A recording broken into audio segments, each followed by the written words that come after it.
आ जाओ, next part पे हम बातचीत करते हैं। नेक्स्ट पार्ट हमारा क्या है इसमें आज पढ़ने के लिए, use of cash book. Cash book का यूज़ जब शेयर्स में शुरू होता है तो उसकी अकाउंटिंग ट्रीटमेंट क्या होती है, क्योंकि कई बार कुछ क्वेश्चंस ऐसे बोर्ड्स में कैश बुक से रिलेटेड भी आए हैं। तो कैश बुक सबसे पहले तो क्लास 11th में तुम्हें याद है कि कैश बुक किसे कहते हैं। Cash book is a part of subsidiary book, ठीक है।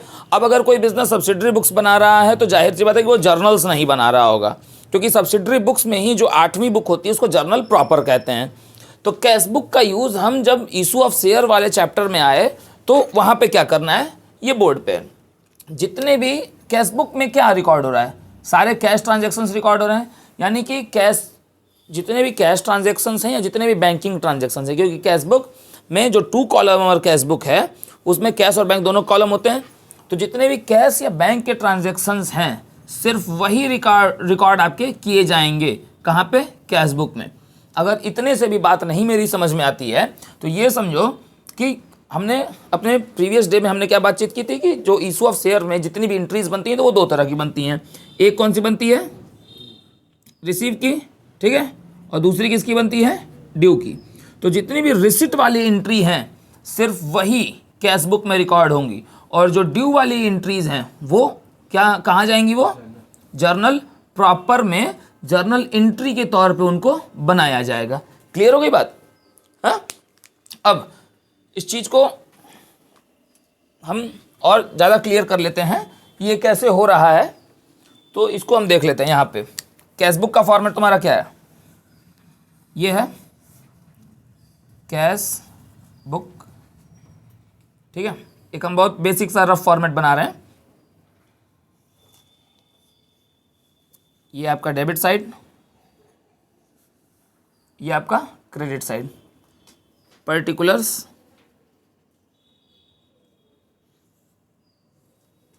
अमाउंट, फिर पर्टिकुलर्स और फिर अमाउंट, ठीक। अब आप जो कैश ट्रांजैक्शंस हैं वो क्या है, एप्लीकेशन में रिसीविंग का, अलॉटमेंट में रिसीविंग का और कॉल्स में रिसीविंग का। जब भी आप कैश रिसीव करते हो तो वो कहाँ आप डालते हो, डेबिट में कि क्रेडिट में, डेबिट साइड में। यानी कि अगर आप एप्लीकेशन से पैसा पा रहे हो तो यहाँ पे लिख दोगे टू शेयर एप्लीकेशन, ठीक है। अलॉटमेंट से अगर आप पा रहे हो तो यहाँ पे लिख दोगे टू शेयर अलॉटमेंट, ठीक है। अगर आप कॉल्स पे पा रहे हो तो टू शेयर फर्स्ट कॉल। अगर आप फाइनल कॉल पे पा रहे हो तो टू शेयर फाइनल कॉल, ठीक है। अब अगर कहीं रिफंड हुआ है शेयर्स पे, एक्सेस एप्लीकेशन रही है, हालांकि उसका केस भी आएगा, मगर कैश बुक बता रहा हूं तो ये मैं बता दे रहा हूं कि अगर कोई पैसा रिफंड हुआ है तो आपके यहां से पैसा गया है, तो जो गया है वो आप कहां लिख दोगे, क्रेडिट साइड में। आपने जहां पे भी पैसा रिफंड किया है, एप्लीकेशन पे रिफंड किया है, अलॉटमेंट पे रिफंड, बेसिकली अलॉटमेंट पे रिफंड होता भी नहीं है, एप्लीकेशन पे ही होता है, तो आप यहाँ पे लिख देंगे फिर बाई शेयर एप्लीकेशन, जो रिफंड वाला पैसा है।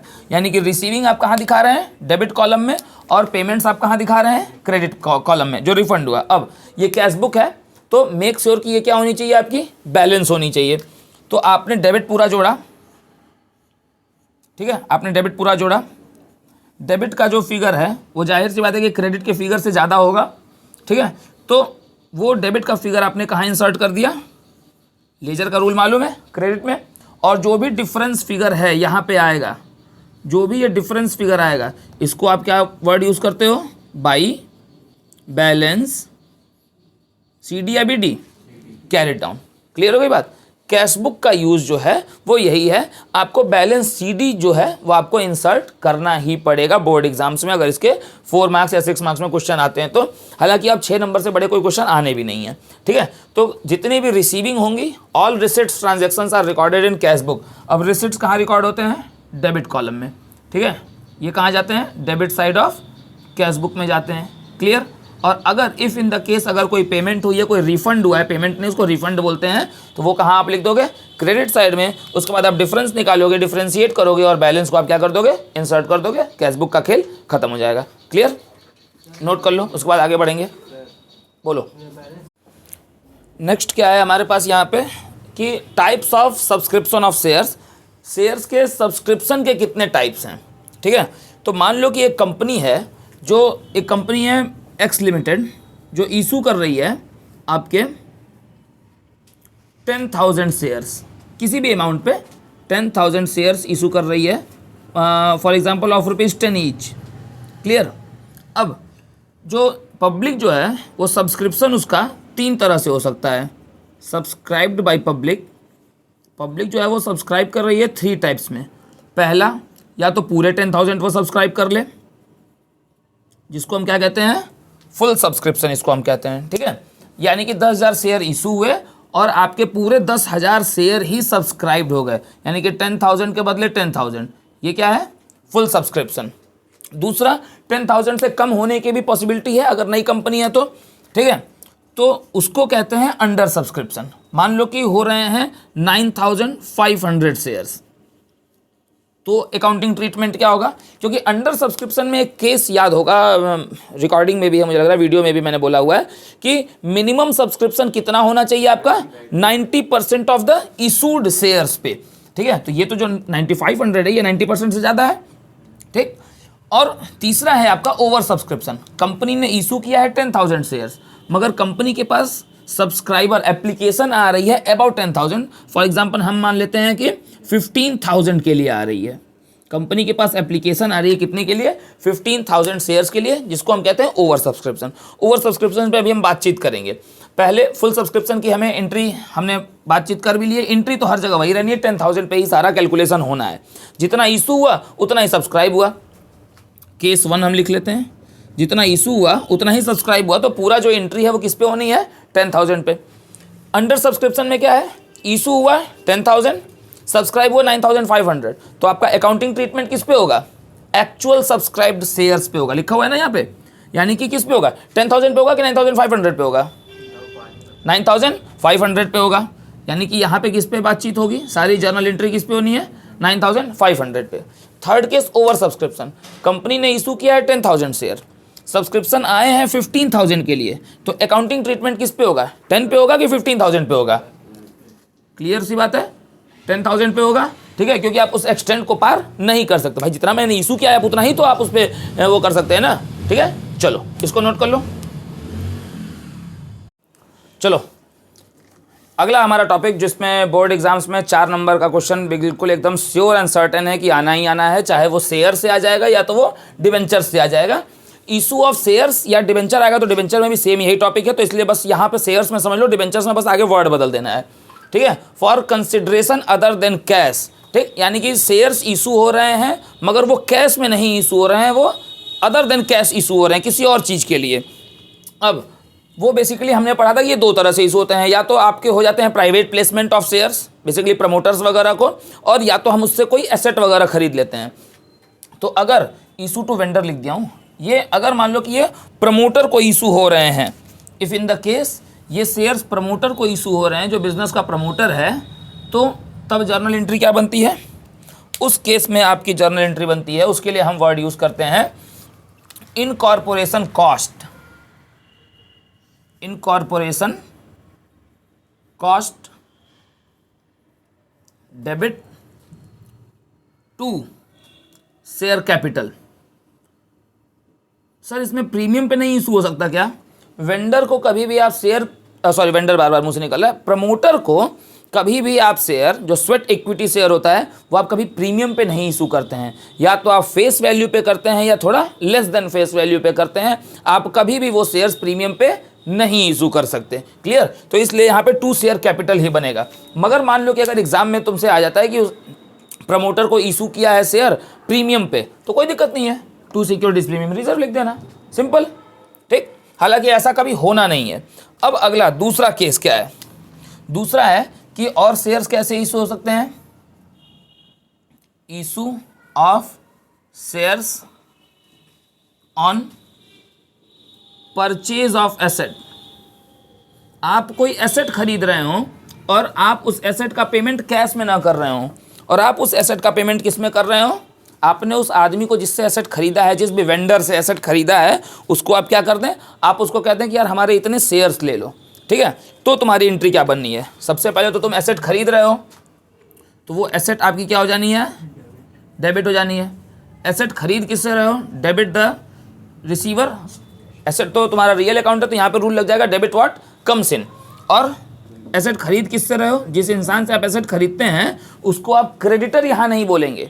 क्रेडिटर उसे कहते हैं जिससे आप गुड्स उधार पे खरीदें। आपने एसेट उधार पे खरीदे तो उसको वेंडर बोलेंगे। तो आपने ये एंट्री किस चीज़ की हो गई आपकी, परचेज ऑफ एसेट की हो गई। अब उसके बाद आप उस वेंडर को क्या करने जा रहे हो, शेयर इशू करने जा रहे हो। तो शेयर इशू करने में वेंडर जो हो जाएगा, अब आप उसको डेबिट कर दोगे। और अगर वो शेयर पार पे इशू कर रहे हो तो आप सिर्फ एंट्री क्या बनेगी, vendor debit to share capital. और अगर आप उसको शेयर प्रीमियम पे इशू कर रहे हो तो एंट्री क्या बन जाएगी, टू सिक्योरिटीज प्रीमियम रिजर्व भी। ठीक है, यानी कि अगर आपको, जैसे 1 मिनट में इसको मिटा रहा हूं पहले, और ये नोट कर लो यहाँ पे, यहाँ तक कि ये एंट्री कब बननी है आपकी, शेयर्स जब आपके पार पे इशू हो रहे हो, शेयर्स इशू एट पार। ठीक है, इसको नोट करो। मैं 5 सेकंड का इसमें विंडो दे रहा हूँ, उसके बाद फिर हम इसी को मिटाएंगे और उसके बाद हम नोट करेंगे कि प्रीमियम पे क्या एंट्री बननी है।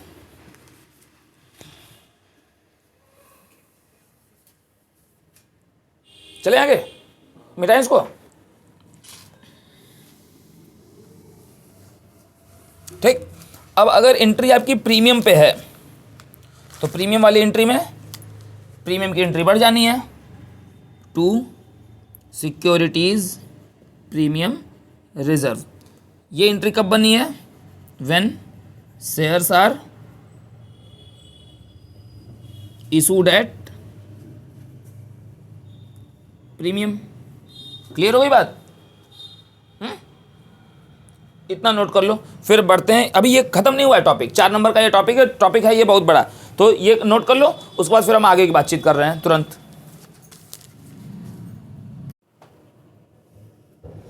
देखो भैया, 4 नंबर में सबसे बड़ा टॉपिक यही है, जो प्रमोटर का अगर एक क्वेश्चन आ गया तो प्रमोटर को भैया जितने शेयर्स आपने इशू किए हैं उतने शेयर्स मल्टीप्लाइड बाय शेयर्स की फेस वैल्यू या पार वैल्यू, ये हम तो कर लेंगे। ठीक, मगर उसके अलावा एक और चीज़ जो आती है आपके यहाँ, वो ये आती है। एक तो हमने एसेट्स वाला भी पढ़ लिया, एसेट्स की हमने बेसिक एंट्री देख ली, 2 एंट्रीज हो सकती हैं, या तो पार पे या तो प्रीमियम पे। और तीसरा case, issue of share for purchase of an asset, नहीं, for purchase of a running business. आप प्रॉपरली पूरा एक रनिंग बिजनेस ही किसी का खरीद रहे हो। तो रनिंग बिजनेस का एक खेल समझो, रनिंग बिजनेस में आप सिर्फ एसेट्स नहीं खरीदते हैं। आप जब किसी का बिजनेस खरीदते हैं तो उसके एसेट्स भी आप लेते हैं और उसकी लाइबिलिटीज़ भी लेते हैं। जैसे मान लो कि मैंने किसी का एसेट, मतलब पूरा एक रनिंग बिजनेस खरीदा, जिनके टोटल एसेट्स जो थे वो मान लो 15 लाख के थे। ठीक है, और उनकी जो लाइबिलिटीज़ थी, एक्सटर्नल लाइबिलिटीज़ थी, वो 5 लाख की थी। तो मुझे उनको कितना पे करना होगा, कितना पे करना होगा? मैंने आपसे आपका पूरा रनिंग बिजनेस खरीद लिया, 15 लाख के आपके एसेट थे और 5 लाख की आपकी एक्सटर्नल लाइबिलिटीज़ थी। तो मुझे how much amount I have to pay to you, 10 lakh. Clear है बात? इसको कहते हैं नेट वर्थ। तो इसलिए मैंने सबसे पहले लिखा हुआ है कैलकुलेट नेट वर्थ। आप सबसे पहले नेट वर्थ निकालो उस आदमी की, आपने जिसका रनिंग बिजनेस खरीदा है तो आप उसकी नेट वर्थ निकालो। नेट वर्थ कैसे निकलती है sir? Total asset that is your 15 lakh minus external liabilities that is your 5 lakh. So net worth उस आदमी की कितनी आई? 10 लाख। अब 2 पॉसिबिलिटी बन सकती है, 2 नहीं मैं कह रहा हूँ 3 बन सकती है। मुझे देना है 10 लाख और मैं आपको 10 लाख ही दे दूं, या आपको 12 लाख दूं, और या आपको 9 लाख दूं। ठीक है, मैं आपको पे 3 अमाउंट कर सकता हूं, ईदर 10 और 12 और 9, तीनों ही पॉसिबिलिटी है करने की पे। ठीक, तो अब देखते हैं, if purchase consideration is more than net worth. आपने अगर 10 लाख की जगह ज़्यादा पैसा चुका दिया है, अगर आपने, जैसे आपके एसेट के नेटवर्थ कितनी है आपके बिजनेस की? 10 लाख, और मैंने आपको चुकाया कितना? 12 लाख। परचेस कंसिडरेशन अगर ज़्यादा हो नेटवर्थ से, तो जो बैलेंसिंग फिगर होता है वो कौन सा अकाउंट ओपन करके डाला जाता है? गुडविल अकाउंट ओपन किया जाता है, और वो फिगर कहाँ हम दिखाते हैं? डेबिट साइड में। क्लियर हो गई बात? अगर आपका परचेस कंसिडरेशन कम हो नेटवर्थ से, जैसे आपके बिजनेस की नेटवर्थ 10 लाख आ गई और मैंने आपको चुकाया है सिर्फ, पे कितना किया है? 9 लाख। तो अगर लेस है तो कौन सा अकाउंट खुलता है? तब हमारे लिए ही क्या है? फ़ायदा है। तो अकाउंट खुलता है कैपिटल रिजर्व अकाउंट, और वो किस साइड में जाता है? वो क्रेडिट साइड। इतनी बात क्लियर हो गई? अब ये बताओ कि क्या इसमें भी हम शेयर्स पार और प्रीमियम दोनों पे इशू कर सकते हैं? बिल्कुल कर सकते हैं सर, ये कहाँ मना है कि गुडविल अकाउंट आया या कैपिटल रिजर्व आया तो आप पार या प्रीमियम पे इशू ही नहीं कर सकते हैं, आप वो भी कर सकते हैं। क्लियर? अब आपको ये मालूम होना चाहिए कि आपको नंबर ऑफ शेयर्स कितने इशू करने हैं उस पार्टी को, उस वेंडर को। तो नंबर ऑफ इशूड शेयर निकालने का क्या फंडा है? Purchase consideration. परचेस कंसिडरेशन या तो 10 लाख की जगह 10 लाख पूरा हो सकता है, या तो ज़्यादा हो सकता है 12 लाख, या तो कम हो सकता है, कुछ भी हो सकता है। Purchase consideration divided by issue price. Issue price जो है वो पार भी हो सकती है और वो प्रीमियम भी हो सकती है। जैसे मान लो कि मुझे 10 लाख रुपए ही पे करने हैं फॉर एग्जाम्पल, और मैं पार पे उनको शेयर इशू कर रहा हूँ, तो डिवाइडेड बाय 10 करूँगा। और अगर मैं उनको प्रीमियम पे इशू करता मान लो, ठीक है, तो मैं डिवाइडेड बाय 12 या 13 जो जितने पे भी कर रहा था उस पर कर लेता। क्लियर हो गई बात? तो नंबर ऑफ इशूड शेयर इससे आपके क्या हो जाएंगे? निकल के आ जाएंगे। फिर नंबर ऑफ इशूड शेयर के अकॉर्डिंग आप शेयर कैपिटल का फिगर और प्रीमियम का फिगर आप निकाल सकते हैं। क्लियर है बात? ठीक है, इसको नोट कर लो, फिर हम एक इसका छोटा सा क्वेश्चन लगा लेंगे और हम आगे चलेंगे, फिर ख़त्म करेंगे आज की बात। देखो एक क्वेश्चन यहाँ पे मैंने लिखा हुआ है, ठीक, क्योंकि ओरली बोलने में थोड़ी दिक्कत होती। तो आपने एक रनिंग बिजनेस खरीदा एक्स लिमिटेड का, जिसके एसेट्स हैं 30 लाख के, एक्सटर्नल लाइबिलिटीज़ हैं 2 लाख की, और आप उसको चुका रहे हैं 30 लाख। तो आपको सबसे पहले क्या निकालना होता है सर? नेटवर्थ। याद आ रहा है ना? नेटवर्थ कैसे निकलेगा? Assets 30 lakh minus outsider liabilities that is 2 lakh. तो नेटवर्थ उनकी कितनी आ रही है? 28 लाख। और हम पे कितना कर रहे हैं? परचेस कंसिडरेशन कितनी की है? 30 की है। When purchase consideration is higher than your net worth, ठीक है, तो कौन सा अकाउंट खुलता है? गुडविल। ठीक है, तो आप इसकी और दो केसेस मैंने इसमें बना दिए। एक, आप ₹10 पर शेयर इशू कर रहे हैं, या दूसरा आप 12 पर शेयर इशू कर रहे हैं जिसमें ₹2 का प्रीमियम है। क्लियर? तो हम पहले केस 1 की एंट्री कर लेते हैं। केस 2 की एंट्री करना तुम्हारा काम रहेगा, होमवर्क रहेगा ये। ठीक है, तो आप पहले उसके रनिंग बिजनेस खरीदने की एंट्री क्या बना लो। रनिंग बिजनेस खरीदने की एंट्री क्या बनेगी उसकी? आप उसके एसेट्स खरीद रहे हो तो सन्ड्री एसेट्स डेबिट होंगे, ठीक, कितने के? 30 लाख के। गुडविल हमने निकाल लिया ना कि गुडविल भी होगा। गुडविल डेबिट होता है 2 लाख का। लाइबिलिटीज़ भी आप उनकी ले रहे हो तो 2 आउटसाइडर लाइबिलिटीज़ या एक्सटर्नल लाइबिलिटीज़, वो कितने की हैं आपकी? 2 लाख की हैं। और उसके बदले आप पे कितना कर रहे हो? नेट आप पे कितना कर रहे हो? परचेस कंसिडरेशन कितना दे रहे हो? 30 लाख। तो 2x लिमिटेड 30 लाख। ठीक है, मुझे मालूम है लेट हो रहा है, बस इतने पे काम खत्म कर दूंगा। ठीक है, इतना हो गया। अब x लिमिटेड को आप क्या कर रहे हो? शेयर इशू कर रहे हो। शेयर इशू करने की एंट्री क्या हो जाएगी? x limited debit 2 share capital. अगर ये केस 1 रहेगा तो 2 शेयर कैपिटल लिख दोगे पूरा 30 लाख से, और अगर ये केस 2 रहेगा तो एंट्री क्या बन जानी है? अगर ये केस 2 रहेगा तो एंट्री बन जानी है, पहले केस 1 इतना जल्दी से नोट कर लो, बस केस 2 तुरंत अभी बता खत्म कर दे रहा हूं, 1 मिनट लगेगा। बस केस 1 हो गया हमारा। ठीक है, इतना मान लो केस 1। अब अगर केस 2 आ जाता, मैं यहाँ पे मेंशन कर दे रहा हूँ ताकि किसी को दिक्कत ना हो।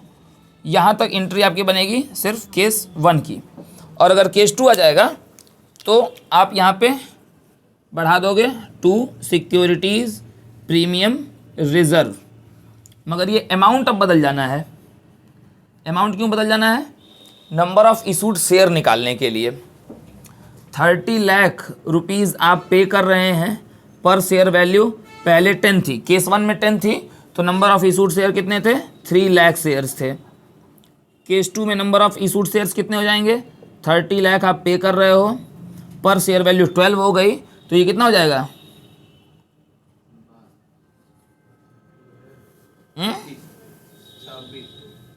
25,000 शेयर हो जाएंगे ना, 2,50,000 शेयर्स हो जाएंगे। ठीक है, 2,50,000 शेयर्स हो जाएंगे, तो 2,50,000 मल्टीप्लाइड बाई 10, 25 लाख रुपए आपका शेयर कैपिटल में चला जाएगा, और 2,50,000 मल्टीप्लाइड बाई 2 प्रीमियम का पैसा, ठीक है, 5 लाख रुपए आपका सिक्योरिटीज प्रीमियम रिजर्व में चला जाएगा। बात क्लियर हो गई? अब जब इसके बाद तुम अपने स्टडी मैट उठाओगे, बुक्स को उठाओगे, और यहाँ भी अगर आ जाओ यहाँ से पूरा यहाँ तक, तो ये बनता है तुम्हारा केस 2। अब अगर आप अपनी बुक उठाएंगे, स्टडी मटेरियल उठाएंगे, तो आपको ये जो टॉपिक है 4 मार्क्स में पूरी तरह से कंप्लीट, तो टोटल जो 24 मार्क्स का हमारा कंपनी अकाउंट्स है उसमें हमने 8 मार्क्स पढ़ लिया है। Extract of balance sheet 4 marks की, 4 मार्क्स का कंसिडरेशन अदर देन कैश से, ठीक है। चाहे ये शेयर्स आएगा, चाहे ये डिबेंचर्स आएगा, फंडा यही लगना है। क्लियर हो गई बात? आगे की बातचीत हम नेक्स्ट वर्किंग डे पे करेंगे। Bye bye.